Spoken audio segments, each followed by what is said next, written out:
অসংখ্য অসংখ্য ধন্যবাদ সঙ্গে থাকবার জন্য। ওফিলিয়া ম্যাম, একটু দর্শক বন্ধুর উত্তরটা নিয়ে আপনার কাছ থেকে। হ্যাঁ, অবশ্যই শিক্ষার অধিকার সবার, এই যে সর্বশিক্ষা বিষয়টাই তাই, এবং সবার জন্য শিক্ষা, বিনামূল্যে শিক্ষা সবচাইতে বড় কথা।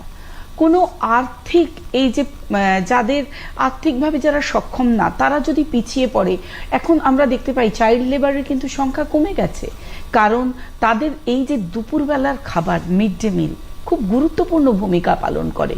একদম পুষ্টিমূল্য সমৃদ্ধ খাবার যেমন তারা খাচ্ছে, কারণ তারা পেটের জন্য অনেকে কাজ করতে পাঠিয়ে দেন মা বাবারা। এটা সত্যি কথা যে আর্থিকভাবে যারা দুর্বল তারাই বেশিরভাগ কিন্তু পিছিয়ে পড়ে, স্কুলের বাইরে তারা চলে যায়, স্কুল ছুট হয়ে যায়, ড্রপ আউট।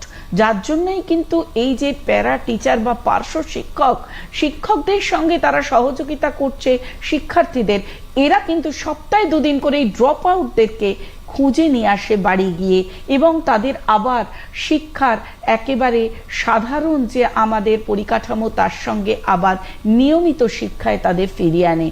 সে যদি 6 মাস আগেও ছেড়ে দেয়, তাকে নিয়ে আসা হয় এবং তাকে সংযুক্ত করা হয় বিদ্যালয়ের সঙ্গে।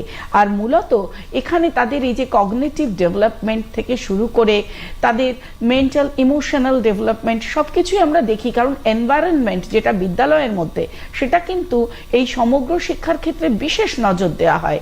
তাদের যেমন কিছু জীবন শৈলী শেখানো হয়, যেটা হেলথ অ্যান্ড হাইজিনের বিষয় আসে, সব কিছু কিন্তু রয়েছে। যার জন্য এই যে পিছিয়ে পড়া বা যারা পারছে না, সব জায়গায় সারা ভারতবর্ষব্যাপী একই রকম গুণগত মানের পরিকাঠামোর শিক্ষা, অর্থাৎ পরিকাঠামোগত, অর্থাৎ ইনফ্রাস্ট্রাকচার যা থাকছে, এরপর হচ্ছে আমাদের কারিকুলাম অ্যান্ড সিলেবাস, এই দুটোও কিন্তু ভীষণ গুরুত্বপূর্ণ। সিলেবাস যদি খুব দুর্বোধ্য হয়, সেটা তো বাচ্চার ভালো লাগবে না। বড়দের বইতে আমরা ছবি দেখি না, কিন্তু বাচ্চাদের বইতে দেখি।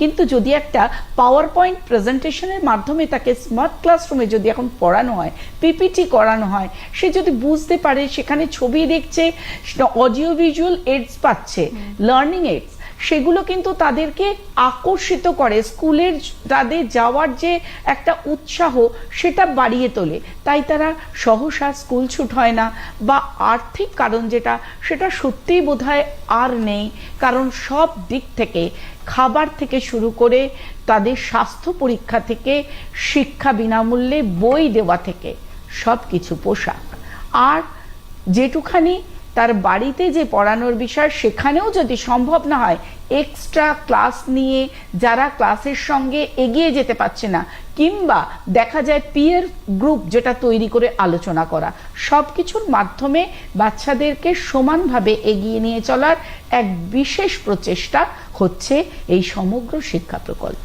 খুব সুন্দর করে বুঝিয়ে বললেন আমাদের দর্শক বন্ধুকে। অসংখ্য ধন্যবাদ ম্যাম। রঞ্জিতা ম্যামের কাছে যাই। ম্যাম, এই প্রকল্পকে আমব্রেলা স্কিমও বলা হয়।